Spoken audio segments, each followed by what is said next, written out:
নরেন্দ্র মোদী স্টেডিয়ামে IPL 2025-এর final চলছে। আর Shreyas আয়ারের Punjab Kings তাদের প্রথম ট্রফির জন্য রয়্যাল চ্যালেঞ্জার বেঙ্গালুরু আরসিবির বিরুদ্ধে মাঠে নামছে। শ্রেয়াস ছক্কা হাঁকাচ্ছে, যজবেন্দ্র চাহাল বল ঘুরিয়ে আরসিবির ব্যাটিং ধসিয়ে দিচ্ছে, আর ফ্যানরা চিৎকার করছে পাঞ্জাব জিতবে।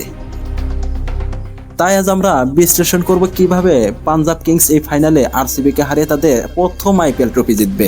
চলো গল্পটা শুরু করি। পাঞ্জাব কিংস, যিনি একসময় ছিলেন কিংস 11 পাঞ্জাব, 2008 সাল থেকে আইপিএলে খেলছে, কিন্তু তাদের কাছে এখনো একটাও ট্রফি নাই। 2014 সালে তারা ফাইনাল পৌঁছেছিল, কিন্তু কেকেআর এর কাছে হেরে যায়। শ্রেয়াস আয়ার আর কোচ রিকি পন্টিং এর নেতৃত্বে পাঞ্জাব একটা দুর্দান্ত টিম হয়ে উঠছে। তারা লিগ পর্বে 19 পয়েন্ট নিয়ে টেবিল টপার ছিল, আর কোয়ালিফায়ার 2-এ মুম্বাই ইন্ডিয়ান্সকে 5 উইকেটে হারিয়ে ফাইনালে পৌঁছেছে। প্রথমে আসি পাঞ্জাবের ব্যাটিংয়ে। শ্রেয়াস আয়ার এই মৌসুমে দলের মেরুদণ্ড। তিনি 15 ম্যাচে 514 রান করেছেন, স্ট্রাইক রেট 171.90, আর কোয়ালিফায়ার 2-এ মুম্বাইয়ের বিরুদ্ধে অপরাজিত 87 রান করেছেন। জস ইংলিশ আর নেহাল ওয়াধেরাও দারুণ ফর্মে আছে। কোয়ালিফায়ার 2-এ ইংলিশ 21 বলে 38 রান করেন, আর নেহাল ওয়াধেরা 29 বলে 48 রান করে। আমার মনে হয় শ্রেয়াস আর ইংলিশের এই আক্রমণাত্মক ব্যাটিং আরসিবির বোলারদের, বিশেষ করে জস হাউসলোডের জন্য বড় চ্যালেঞ্জ হবে। এবার পাঞ্জাবের বোলিং এর দিকে যাই। যজবেন্দ্র চাহাল আর আর্শদীপ সিং এই মৌসুমে তাদের সবচেয়ে বড় অস্ত্র। চাহাল 18 উইকেট নিয়ে পার্পল ক্যাপ তালিকায় শীর্ষে, আর কেকেআর এর বিরুদ্ধে 111 রান ডিফেন্ড করে। আর্শদীপ ডেথ ওভারে 10 উইকেট নিয়েছেন, আর ধর্মশালায় লখনৌয়ের বিরুদ্ধে 16 রান দিয়ে 3 উইকেট নিয়ে টপ অর্ডার ধসিয়ে দিয়েছিলেন। আমার মনে হয় চাহালের লেগ স্পিন আর আর্শদীপের ডেথ ওভারের নিয়ন্ত্রণ আরসিবির মিডল অর্ডার, বিশেষ করে রজত পাতিদার আর লিয়াম লিভিংস্টোনকে চাপে ফেলবে। এবার আসি শ্রেয়াস আয়ারের ক্যাপ্টেন্সির কথায়।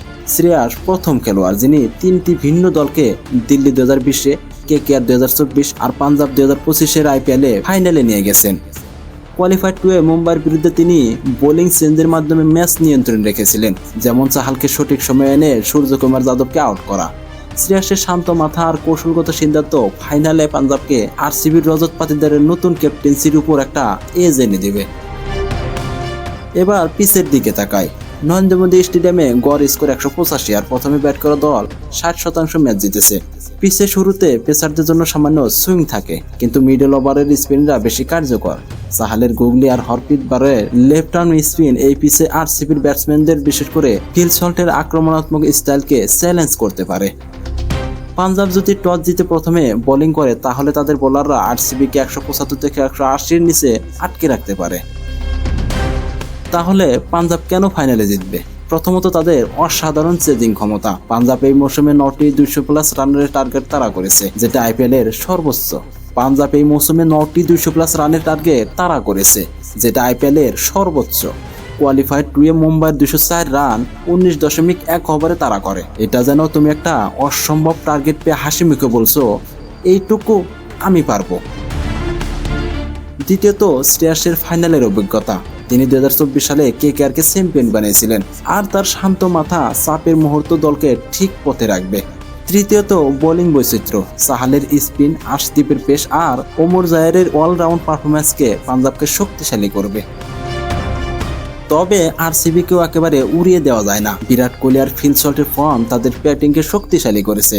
আরসিবি এই মৌসুমে 8টি 180+ স্কোর তারা করেছে, আর কোয়ালিফায়ার 1-এ পাঞ্জাবকে 101 রানে অল আউট করে 10 ওভারে জিতেছে। এটা যেন আরসিবি বলছে, তোমরা যত রানই করো আমরা তারা করে ফেলবো। তবে পাঞ্জাবের বিরুদ্ধে তাদের সাম্প্রতিক ম্যাচে তারা সিম মুভমেন্ট আর বাউন্সে সমস্যায় পড়েছিল। পাঞ্জাব যদি মিডল ওভারে চাহাল আর হরপ্রীতের স্পিন দিয়ে আরসিবির উইকেট তুলে নিতে পারে, তাহলে ম্যাচ তাদের হাতে চলে যাবে। তো বন্ধুরা, এই ছিল আমার বিশ্লেষণ কিভাবে পাঞ্জাব কিংস আইপিএল 2025-এর ফাইনালে জিতবে। পাঞ্জাব কি এবার তাদের প্রথম ট্রফি জিতবে, নাকি আরসিবি তাদের স্বপ্ন ভেঙে দিবে? কমেন্টে তোমার ভবিষ্যৎবাণী জানাও। আর এই ধরনের মজার আর তথ্যবহুল ভিডিও পেতে আমাদের চ্যানেলটি সাবস্ক্রাইব করো, বেল আইকনটা প্রেস করো, যাতে পরবর্তী ভিডিও মিস না হয়। ততক্ষণে সুস্থ থাকো, ভালো থাকো। ধন্যবাদ সবাইকে।